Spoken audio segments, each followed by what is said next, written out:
Hello, everyone. Thank you for joining us for the first of what is sure to be many great OKO Labs ISTE webinars this week. My name is Michael from OKO Labs, and I will be your host this morning. Here at OKO Labs, we're super passionate about ensuring that everyone has access to high-quality edtech, no matter their background or financial situation. This is why we do our very best to price OKOCam, our portable dot cam, for home and the classroom as affordably as possible. There's no doubt that our guest this morning is equally passionate about this too. What he has accomplished, endeavoring to ensure that all students have equal opportunity to pursue advanced math education, simply cannot be understated. As National Director of the Calculus Project, he is directly responsible for raising the number of African American and Latinx students enrolled in advanced math classes across school districts throughout the US. Here to tell us more about the Calculus Project and how he has reimagined math education during COVID-19 is Dr. Adrian Mims. If you have any questions for Dr. Mims, please type them in the chat and we will address them in the Q&A section at the end. Hello, Adrian. Hello, Michael. How are you? Hey, I'm good. Nice to talk to you this morning. Really looking forward to the presentation. Hey, good to be here. Thanks for having me. It's an absolute pleasure. I will hand over control to you, Adrian, okay? And we will talk after the presentation, okay? Okay, sounds good. I just wanted to share with you some data that were collected prior to the pandemic by the U.S. Department of Education through the Office of Civil Rights, just to kind of give you a snapshot of really what I summarize as access and opportunity as it pertains to Black and Latinx students. And when I mean access and opportunity, I mean access and opportunity to math and science courses. And these math and science courses that students participate in middle school and high school are vital to their performance post-secondary, whether it is a 2-year opportunity or a 4-year post-secondary opportunity at a college or a university.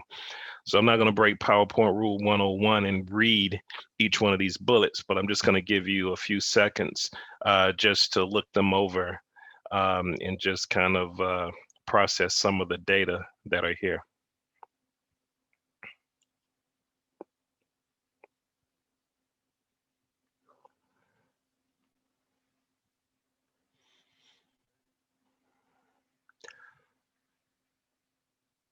One important piece of information that I've learned doing this work is, and a lot of people did not realize this, but less than half of the high schools in the country even offer calculus.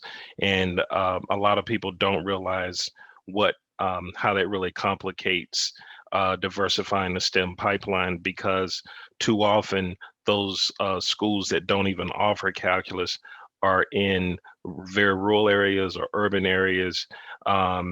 And in some schools, the highest math class that they offer, and I've seen this at several schools in Brooklyn, is Algebra 2. So what that does, it really doesn't prepare students to pursue post-secondary STEM opportunities. I'm going to tell you with the next few slides a little bit about the Calculus Project so that you'll understand it. And then I'm going to share with you some COVID data. And then I'm going to share with you how I use the OKOCam by OKO Labs to provide instruction and assessment for students who participate in the Calculus Project. So the Calculus Project is a leadership initiative. The goal is to dramatically increase the number of students of color and low-income students who complete AP Calculus in high school. And a lot of people are questioning, well, why is calculus so important? A lot of people have bad experiences in math. And the interesting thing about that is that it's so important because it's all about access. And I'm going to show you a slide. One of the slides will go deeper into that information, what I mean when I say access. But the reason why I call it a leadership initiative and it's grassroots is because the program focuses on leadership. It requires educators to work differently and think differently in an innovative way to make sure that all students have the opportunity to reach their highest potential. And right now, schools are not structured so that students can reach their highest potential. And what I mean when I say that, I don't know how many people are educators out there, but most schools engage in what is called tracking. And tracking involves creating various levels of courses. And just to give you an example, you may have a basic level sequence of courses. You may have middle of the road, we'll call it standard level of courses. And then you have a high level of courses, we'll call it honors or advanced level. And so what that does, it creates three different tracks of learning. And too often low income students, students of color, and in some cases, girls are tracked into these courses, but the honor level courses usually have white males and students who identify as Asian American. So what are the components of the Calculus project? It's the Pre-Teaching Summer Academy, School Year Academic Center, the Pride Curriculum, Peer Teaching, and Student Grouping. All of these components that involve, that comprise the Calculus project, all of these are research supported components. And what I've done here just in these next series of slides, provide you information about the researcher and the research that undergirds the components of the Calculus project. So what is it that we do? We know that in order for students to make it to calculus, they need to have an algebra course in the 8th grade. So what we do, we work with school districts, and we actually run a program on the campus of Boston University where we bring Boston students and students in the surrounding communities of Boston onto the campus of BU and teach them advanced mathematics. We start this during the summer. It's not based in remediation. We do what is called pre-teaching. So if we have a student who just completed the 7th grade, the content that we're teaching the student is actually algebra. So we're teaching the students the topics in algebra before they go into the 8th grade. We're also teaching them how to work collaboratively in groups to support and help one another. So the Pre-Teaching Summer Academy, these students are learning algebra ahead of time, but they're also learning to develop the habits that successful students possess. We work with them on organization, maintaining notes, taking notes, and again, working collaboratively in groups. School Year Academic Center. Now, once we pre-teach the students the topics during the summer, it's important that we support them when the school year begins. So what we do is we create a School Year Academic Center. The School Year Academic Center provides students an opportunity to meet after school and meet in groups and to continue to hone those collaboration skills and to support and help one another. There's a teacher in there who is involved in really facilitating the learning, not necessarily tutoring one-on-one, but facilitating the group discussion and the group work and the group support that the students are engaged in. And if needed, the teacher will directly work with a student one-on-one. But the idea is to build a collaborative community where it's student-centered learning.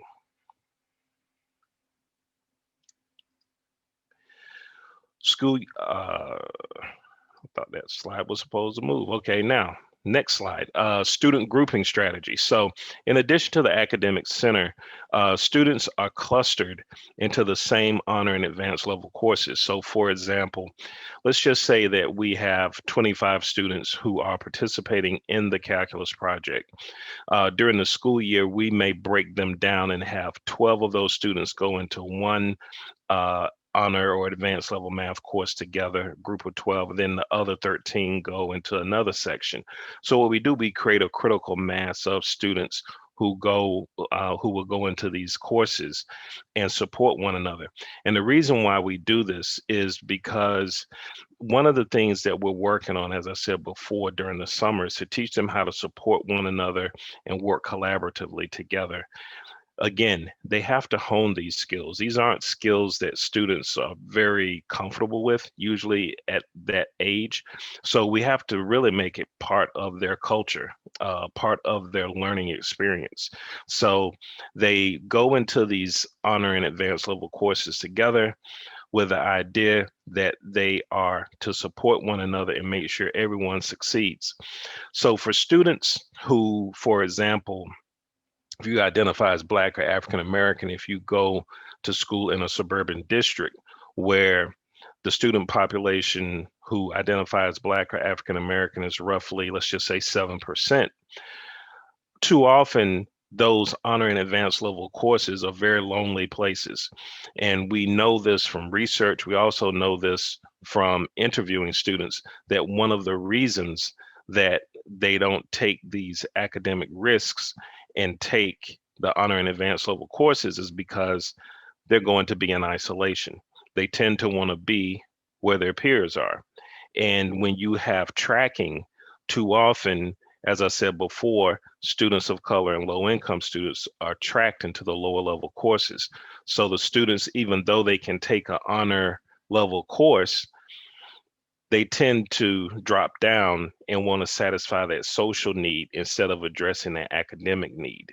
So to encourage them to do that so that they're not alone, that's another reason why we cluster and group calculus project students together. In addition to the math curriculum and the content, we also have the Pride curriculum that runs parallel. The Pride curriculum is very, very important to students creating a growth mindset. I don't know if you're familiar with the work of Carol Dweck, but she focuses on creating a growth mindset, which basically means that intelligence is not fixed. You can actually work hard to become smarter.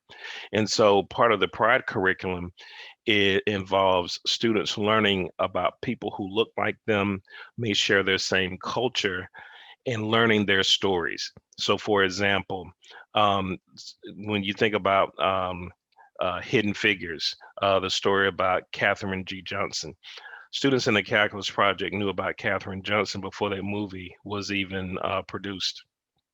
And so there's so many lessons that they learn about Katherine Johnson and the struggles that she endured and how she overcame those struggles. So they learn about Katherine G. Johnson. They learn about Jaime Escalante. There was a movie about him called Stand and Deliver. And there's been a lot of research. Some of this research has come from Teachers College at Columbia University around the whole idea that students can develop a stronger STEM identity when they learn about the struggles and the accomplishments of STEM professionals. And it's even more powerful when we're trying to focus on increasing diversity, that students of color learn about the successes, the challenges, and the struggles of STEM professionals of color who look like them and may share the same culture. So the Pride curriculum is integrated into the math content curriculum to help mitigate stereotype threat and to help create a growth mindset. Peer teaching. Peer teaching turned out to be invaluable. Peer teaching really happened organically and was not necessarily one of the original components of the calculus project. It really evolved from the idea of the teachers observing students participating in the calculus project become very, very strong mathematicians. And so what we thought was, you know what, it would be great to train these students to work alongside teachers during the summer in the classroom to teach math to younger students. They're great role models for the younger students, and for the older students who are peer teachers, they actually became stronger mathematicians because they were teaching math to the younger students. And it was a great way for them to make money because we compensated them for their work during the summer as well. And we even had some students who are now, this program started in 2009. We actually have students who are now math and science teachers who were peer teachers. And we also have students, even while they're in high school, we will sign them up if we feel like they're capable enough. We'll sign them up to take the Massachusetts teachers exam, for teaching for middle school math, which anyone can take. It doesn't mean that they're licensed, but it does mean that if you pass it, that you really know the content well. So we allow them to do that. They add it to their college applications, and some students, they've decided to go off and study to become a math teacher, and now they're teaching math. So it's a great way to help diversify the teaching profession. So earlier I talked about why do we need the calculus project, and one of the things that is very interesting about education, education, uh, you think about the school year as 180 days, and you think about all of the education reform that has happened, and a lot of the education reform has happened through research. But when we look at the school year as 180 days, there's no research that suggests that 180 days is appropriate. It was based off of the agrarian calendar, students harvesting. And I don't know about you, but I haven't seen any students, any teenagers harvesting corn or anything at all. So why is it that we still stick to this old model of 180 days? The interesting thing is we're asking students to learn more now than we've ever asked them to learn before, and we're still asking them to learn more information in that finite amount of time of 180 days. And what happens is there's a series of about 3 months between school ending and the next school year beginning, where students, if they're not participating in any enrichment, and just thinking about the brain as a muscle, if they're not utilizing their brain, there actually is some summer learning loss. And it can be debated as to whether it's 2 months or 3 months, but there is slippage. And so the whole idea, the concept around pre-teaching helps mitigate that summer learning loss, so that students can actually move ahead. So if you think about summer learning loss, where students starting as early as kindergarten, over the course of 12 years when they become seniors, if they're not participating in any work during the summer, then when that learning loss is compounded, you end up with students who can be at least a year to 2 years below grade level. The other important reason for students to take calculus is that what we've learned is that students, when they're on the trajectory to take calculus, it closes all of the other gaps. Meaning that if they have to take state tests, which every student does in order to graduate, that if they're on that trajectory, they usually do well on the state tests. Not only that, they score higher on ACT, PSAT, SAT exams. These exams are somewhat like gatekeepers for students who want to attend college. They're also used as criteria for students to be selected for some highly selective programs that will provide them with a full ride to some of the top schools in the country. So it is really all about access. Some of the top universities, I would say the top 50 universities, they won't even look at a student's application if they don't have calculus on that. For a lot of admissions people, when they see calculus or AP calculus, especially an AP calculus course with a score of 3 or higher, that translates to them that a student will graduate from college within 4 to 6 years.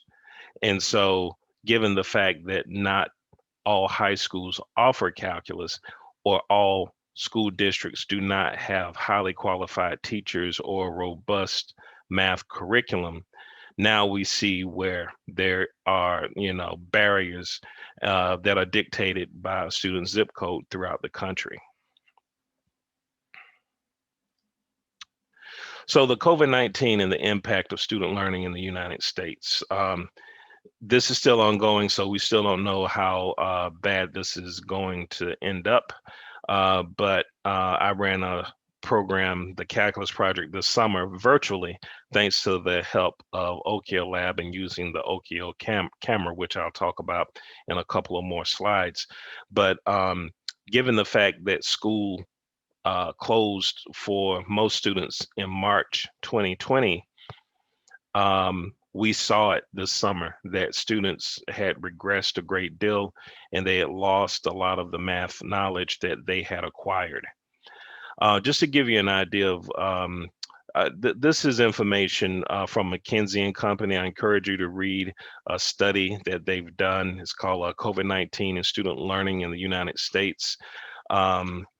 It was a report that was released in June 2020. And this is about quality level of remote instruction percent of K-12 students. And when we look at this at the top here, learning loss will probably be greater for low income Black and Hispanic students. We know that the one thing about COVID-19 is that all of the inequities and all of the gaps between affluent populations and non-affluent populations and populations of color, we know that COVID-19 exacerbated all of those gaps. And you can see this here, especially if you look down at low-income students with regards to the learning loss. I'll just let you just take a quick look at this graph. And this is a graph that is part of the report that McKenzie and Company put together.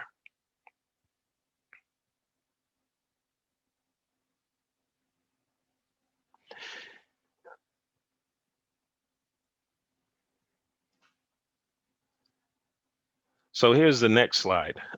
So remember earlier I was talking about the summer learning loss. They call it the summer slide. They also have what they call now the COVID slide. So now you have the COVID slide compounded by the summer slide. And this is a graph, again, this is also in the report that was produced by McKenzie and Company. Average months of learning loss if students returned to in-class schooling in January 2021. And as you can see here, you know, the students who will suffer the most are low-income students. We're looking at basically a year. And then shortly after them, we have Black students who identify as Black. The unfortunate thing is that to this day, there are still some students who don't have access to the internet. A lot of those students are in rural areas. And then those students who do have access, they only have one laptop, whereas there may be 3 or 4 children who need to learn remotely, but there's only one laptop. So there's significant barriers there. How did OkioCam improves remote learning? This was really a godsend, really. I can't really say enough wonderful things about this product. One of the things, there are 2 things that happened when schools closed in March. Instruction for new math topics and assessment for students. Those are 2 things that didn't happen because K-12 was really not equipped for that. K-12 was really created, or was structured, I should say, not created, structured in a way wherein that assignments were communicated to students digitally. One program is called Canvas. They'd share information with students. Students complete their assignment and they can upload it and submit it via Canvas. But what about assessing students? What about instructing new topics? When the schools closed, what a lot of teachers ended up doing was sending students review sheets for content that they had already covered. So this is significant, and this is one of the reasons why you have a significant COVID slide, because, and then when you break it down to segregate that, as I showed you in one of the previous slides, low-income students and students of color, again, are impacted greater than, you know, their white and Asian counterparts. Um, so what did we do? So I described to you what the components of the calculus project, the pre-teaching during the summer. We used the OKOCam to do just that, to pre-teach the students. We used whiteboards, and the teachers had dry erase markers. And so, as you know, with math, it sometimes it requires several steps to get to a final answer, and a lot of students have problems with that procedural knowledge. And so, if we're asking students to solve a multi-step equation and they're getting caught on certain concepts, we're actually able to show them those steps on the whiteboard, and that the information on the whiteboard is projected onto their screens via the OKOCam. And so for students who weren't able to attend some of the sessions, we were able to record those lessons and then share those with students later. So that was invaluable, simply because, again, with the pandemic, you had some students who had to take care of younger siblings or pick up a younger sibling from daycare because a parent wasn't able to do so. That conflicted with the class time. We would then record the sessions, and then we could share those sessions with the students. You can also use manipulatives too. So algebra tiles. We know that algebra is a very, some of the concepts, the topics in algebra are very abstract to a lot of students. So when you have the OKOCam, you can actually use the algebra tiles and show students how to create those expressions using the algebra tiles. And again, it is projected onto their screen. It also allowed for us to assess students, to differentiate instruction as well as differentiate assessment for students. We could use algebra tiles and put that under the camera and project it onto the student screen, and then ask students to write the actual algebraic expression. So it did allow us to differentiate not only our instruction, but to differentiate our assessment.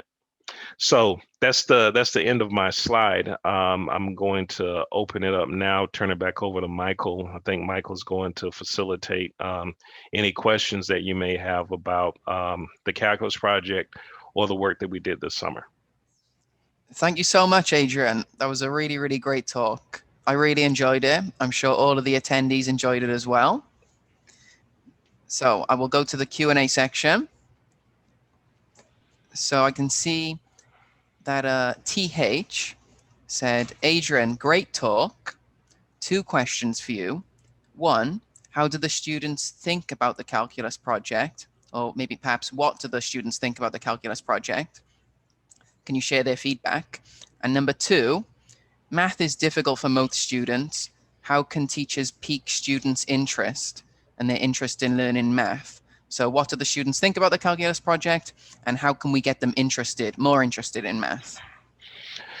Yeah, so it's interesting what kids think about the calculus project. It runs a gambit. I will say this: most of the students, in all honesty, don't want to do it, because there is a stigma associated with, if you're doing any learning during the summer and you're a kindergarten to 12th grader, then it's punitive. You were bad. You didn't do well in school, and so the calculus project is an ed reform initiative, a leadership initiative that runs during the summer, but it's not summer school.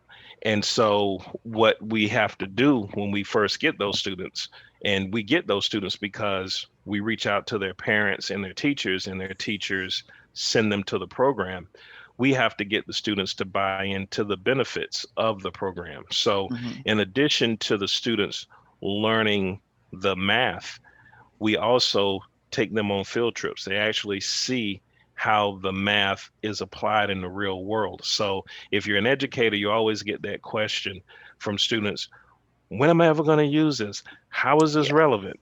Okay, well, we actually show them how it's relevant. And then there's some things you'll never really see it, but just because you don't see it or don't experience it, it doesn't mean that it's not relevant. So we also help students understand that if you want to become an engineer, that Here's the process for you to get there. And that's why we bring in guest speakers as part of the Pride curriculum, because here's the thing.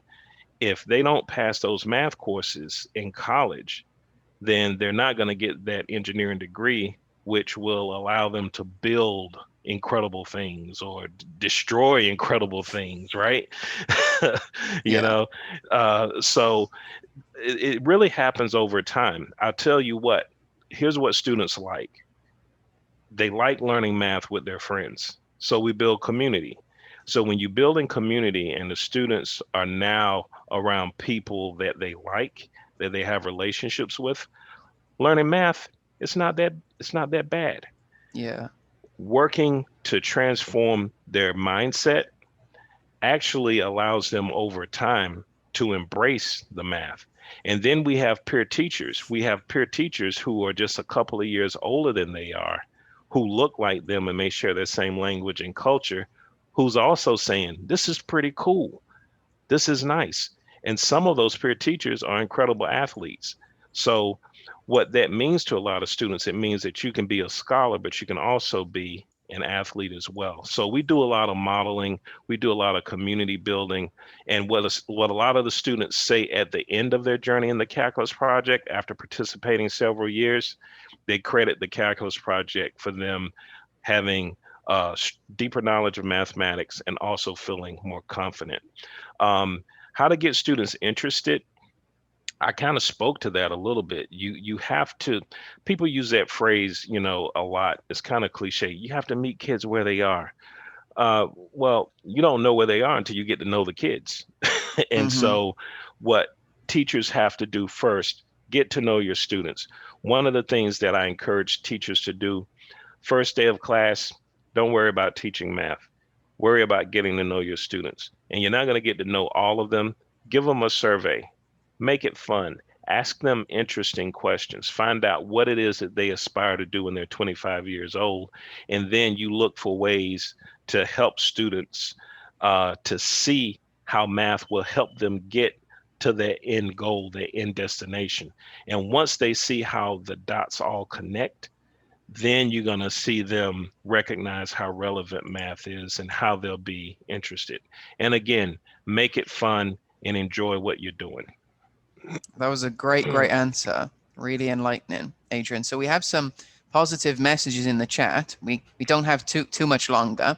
I can see a lot of people are really passionate about what you're doing with the Calculus Project, which is great to see. So just pull up the Q&A again. So we have an anonymous attendee who says, it's truly amazing to see what you've done for the community. What was the biggest challenge you were facing when starting the Calculus Project? That's a very great question, and you'll be surprised. The greatest challenge was the adults. That's the greatest challenge because the Calculus Project requires educators to work differently with students, and they don't teach this in graduate schools of education. They, you know, Teachers for the most part, they do the best they can. They go in and, continue to go with the same old model day in and day out. Einstein has this quote, the doing the same thing over and over, expecting different results is a definition of insanity. Mm-hmm. And so education is insane because, you know, educators do the same thing over and over. And then we look back and we look at all of these gaps. We look at all of these achievement gaps, opportunity gaps that exist, and not necessarily along race or socioeconomic status, but also around students who are English language learners or students with disabilities. So the hardest thing was getting educators to think differently about what they do and step out of their comfort zone and to take these risks that are associated with engaging students and also their families differently, because that's the other important piece. There are three major stakeholder groups that make the Calculus Project work. And the three major stakeholder groups are the educators, the students, and the parents. And it's all about reaching out to the parents, parent outreach, and enlisting them as allies. Mm-hmm. Uh, Thank you so much, Adrian. I can see we do have a few more questions in the chat. We've run a little bit over time, so I apologize to all the attendees who asked questions. We won't have any more time for any questions. So thank you so much, all the attendees, for joining us, and thank you so much once again, Adrian. It was a great talk. We really, really appreciate it. Okay. Thank you. Have a good rest of your afternoon, Thank you Adrian. to everyone. I'll Thank talk you. to you Everyone soon. be well. All right. Thank you. Bye. Bye-bye.